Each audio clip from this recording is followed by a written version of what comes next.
नमस्कार, मैं हूं बिलाल और आप देख रहे हैं मेरे साथ नेशन न्यूज 10। चलिए बुलेटिन में सबसे पहले बात करेंगे हरिद्वार की। बता दें कि यहाँ पर विश्व हिंदू परिषद के केंद्रीय मार्गदर्शक मंडल की 2 दिवसीय बैठक में देश भर से करीब 250 प्रमुख साधु संत भी पदाधिकारियों ने भाग लिया। हरिद्वार की कृष्ण निवास आश्रम यहाँ पर शुरू हुई बैठक में लैंड जिहाद, धर्मांतरण पर भी वापसी और साथ ही लिव इन, समलैंगिक विवाह, हिंदू मंदिरों के अधिग्रहण और साथ ही वक्फ बोर्ड को यहाँ पर असीमित अधिकारों पर साधु संतों की तरफ से चर्चा की गई। बैठक में यहाँ पर उत्तराखंड के मुख्यमंत्री पुष्कर सिंह धामी पहुंचे। उनकी तरफ से सनातन परंपरा को आगे ले जाने के लिए साधु संतों का बड़ा योगदान बताया। साथ ही कहा कि यहाँ पर समान नागरिकता कानून को लेकर मुख्यमंत्री ने कहा है कि उत्तराखंड पहला राज्य है जहाँ इस कानून का ड्राफ्ट तैयार किया गया है। अन्य राज्यों के लिए ये ड्राफ्ट एक मॉडल का कार्य करेगा। संतगण धर्म के लिए, अध्यात्म के लिए, संस्कृति के लिए अपने संपूर्ण जीवन को लगाते हैं। उनकी त्याग तपस्या के कारण आज हमारा जो सनातन हमारा जो चल रहा है या वो संस्कृति आगे बढ़ रही है, उसमें उनका बहुत बड़ा योगदान है। मैं भी उनके इस केंद्रीय मार्गदर्शक मंडल में पूज्य संतगण पूरे देश भर से आए हैं। मैं उनका आशीर्वाद लेने के लिए आया हूँ। उनके आशीर्वाद से, निश्चित रूप से उनके मार्गदर्शन से हम सन्मार्ग पर चलें, हम धर्म के मार्ग पर चलें, अच्छे काम करें और ये संकल्प हमारा और दृढ़ होता है। हमसे संतगणों की जो भी अपेक्षा है, उस संतगणों की सब अपेक्षाओं को हम लोग आगे बढ़ाएंगे।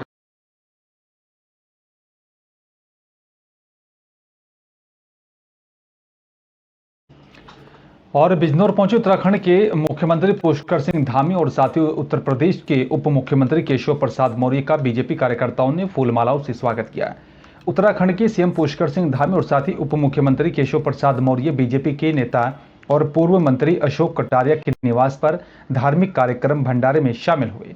उत्तर प्रदेश के उप मुख्यमंत्री केशव प्रसाद मौर्य ने बिजनौर कलेक्ट्रेट के महात्मा विदुर सभागार में पत्रकारों से वार्ता की। पुलिस प्रशासन ने सुरक्षा व्यवस्था के लिए पुख्ता इंतजाम किए थे। दरअसल आपको बता दें कि बिजनौर पुलिस लाइन हेलीकॉप्टर से पहुंचे उत्तराखंड के सीएम पुष्कर सिंह धामी और साथ ही उत्तर प्रदेश के उप मुख्यमंत्री केशव प्रसाद मौर्य बिजनौर दौरे पर और बीजेपी के नेता अशोक कटारिया के यहाँ पर एक बता दें कि धार्मिक कार्यक्रम में शामिल हुए। बिजनौर सहित प्रदेश के कुछ जिले जो उनके वीआईपी जिले माने जाते थे, वहां बिजली आती थी, बाकी जिलों में बिजली गायब है। लेकिन आज हम ये गर्व से कह सकते हैं कि सभी 75 जिलों में सपा सरकार के समय बिजली आती नहीं थी और भाजपा की सरकार के समय बिजली जाती नहीं थी। ट्रांसफार्मर भी उस समय अगर बदलवाना होता था तो बिना रिश्वत दिए कभी कोई जला हुआ ट्रांसफार्मर नहीं बदला जाता था। आज 24 घंटे 48 घंटे में ट्रांसफार्मर बदलने के निर्देश हैं और उसका पालन कराने का काम किया जा रहा है। और बिजनौर के थाना नहटोर क्षेत्र में आवारा छुट्टा पशुओं में यहां पर किसानों की कई बीघा फसलों को रौंदकर बर्बाद कर दिया है, जिसमें किसान अपना लाखों का नुकसान बता रहे हैं। और वहीं तस्वीरों में भी किसानों के खेतों में यहां पर आवारा पशु फसलों को बर्बाद करते हुए दिखाई दे सकते हैं।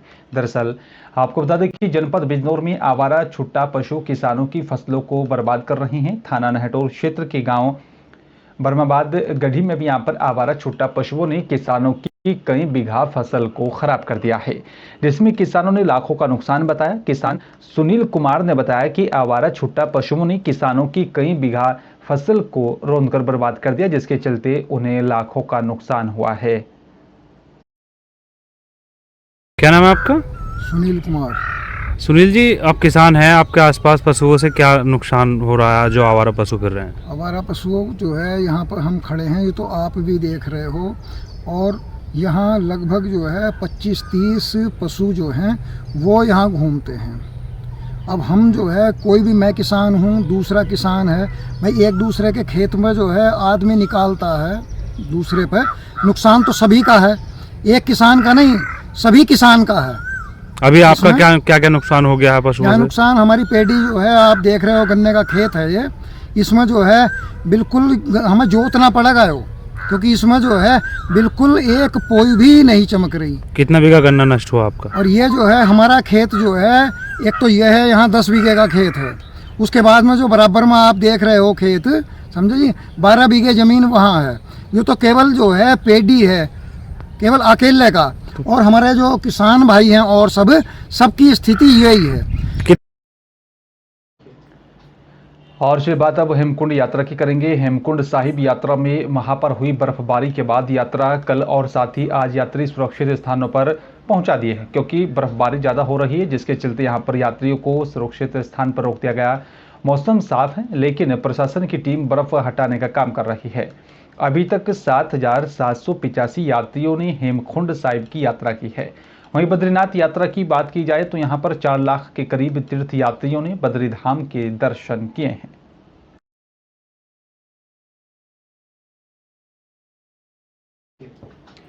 लक्सर में बुधवार की रात में एक डंपर की तरफ से 3 युवकों को कुचल दिया जाने के बाद बताया जा रहा है कि घटना से गुस्साए भारतीय किसान यूनियन पटेल के राष्ट्रीय अध्यक्ष के नेतृत्व में सैकड़ों ग्रामीणों ने लक्सर तहसील मुख्यालय पहुंचकर प्रदर्शन किया।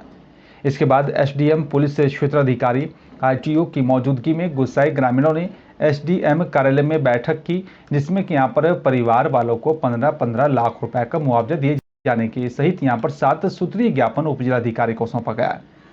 और आपको बता दें, यहाँ पर एसडीएम ने उच्चाधिकारियों से वार्ता कर तत्काल कार्रवाई करने का भी भरोसा दिया।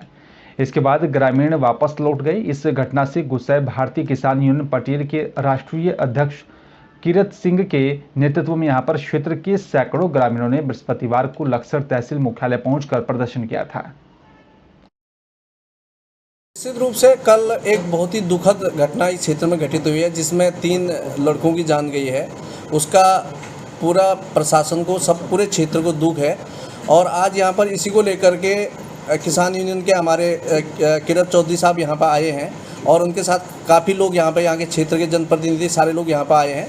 और सुबह मेरी वार्ता हुई। वार्ता के क्रम में यहाँ पर आपने अनुरोध किया था कि यहाँ पर जो तहसील स्तर पे सीओ साहब हैं और ARTO रुड़की हैं और जैसे मैं हूँ, तो सभी लोग यहाँ पर आकर के वार्ता करें और जो भी मांग या जो समस्याएं उनसे अवगत कराएं। तो यहाँ पर चौधरी साहब ने 7 बिंदु पर यहाँ पर अपनी मांग रखी है, और हमने आश्वस्त किया कि सभी बिंदुओं पर हम प्रभावी तरीके से कार्रवाई करेंगे। और निश्चित रूप से आज से इसमें अंतर दिखना शुरू होगा, और जो भी डिमांड यहाँ पर रखे हम उसको पूरा करेंगे।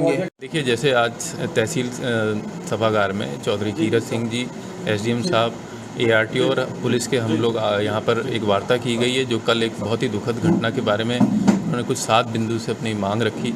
और जो उसमें पुलिस से संबंधित मांगे हैं, जैसे नशे को लेकर या फिर अतिक्रमण को लेकर या ओवरलोड वाहनों को या एक्सीडेंट को लेकर, इसमें हम लोगों द्वारा आश्वस्त किया गया कि हम लोग प्रभावी रूप से कार्रवाई करें। और लक्सर से बसपा विधायक मोहम्मद शहजाद ने राज्य सरकार की खनन नीति पर सवाल खड़े कर दिए हैं, और खनन नीति में यहां पर विरोधाभास का भी आरोप लगाते हुए अवैध खनन के खिलाफ सड़कों पर उतरकर आंदोलन करने की चेतावनी दी।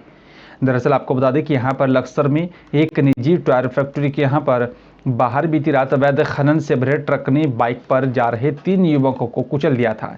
हादसे में तीनों की दर्दनाक मौत हो गई है। और इसके बाद लक्सर के विधायक मोहम्मद शहजाद ने आरोप लगाया कि राज्य सरकार की खनन नीति में यहाँ पर विरोधाभास है, और यही कारण है कि यहाँ पर खनन पर प्रतिबंध होने के बावजूद भी स्टोन क्रशर चल रहे हैं और सड़कों पर अवैध खनन सामग्री से भरे वाहन सरपट दौड़ रही हैं, और इन वाहनों पर नियंत्रण करने में शासन प्रशासन भी विफल साबित हो रहा है।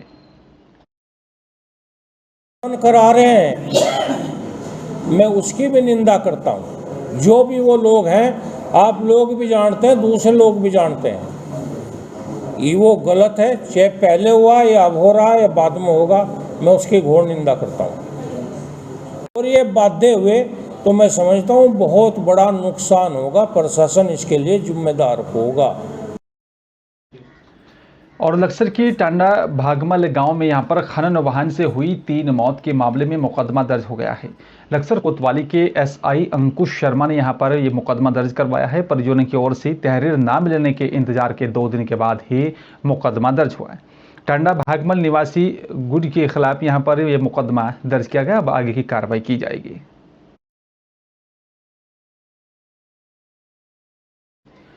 और चलिए अब बात कर लेते हैं पीलीभीत की एक दर्दनाक घटना की। पीलीभीत में यहां पर करंट से बच्ची को बचाने गए पिता पुत्र की करंट लगने से दर्दनाक मौत हो गई है। सूचना पर पहुंची पुलिस ने यहां पर दोनों मृतक पिता पुत्र के शव को कब्जे में लेकर पोस्टमार्टम के लिए भेज दिया था और मामले में कार्रवाई शुरू कर दी गई है।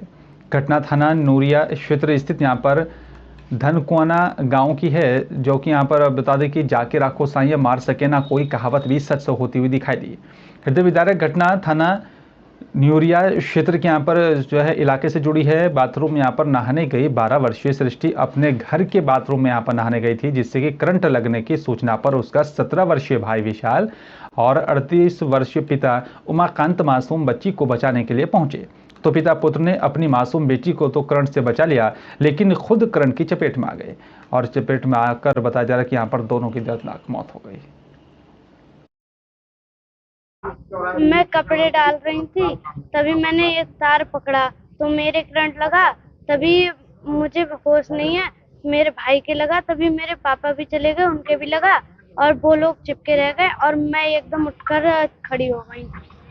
कैसे तुम चिल्लाई थी? भाई दौड़ के आया, कैसे क्या हुआ था? पूरी बात बताओ। वो नल पे नहा रहा था और मैं एकदम नल पे ही गिर पड़ी और मैं चिल्लाई नहीं, मेरी आवाज ही नहीं निकली।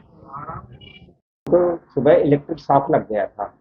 उसमें से इनका नाम था उमाकांत और उनका बेटा था जिसका नाम विशाल। उमाकांत की उम्र 38 साल थी, विशाल 17 साल के थे। ये ग्राम धनकुना थाना न्यूरिया के निवासी थे और यहाँ जिस हालत में वो मृत हालत में लाए। और फिलहाल इस बुलेटिन में मेरे साथ सिर्फ इतना ही। बाकी देश दुनिया की तमाम बड़ी खबरों को देखने के लिए आप देखते रहिए नेशन न्यूज़ 10। नमस्कार।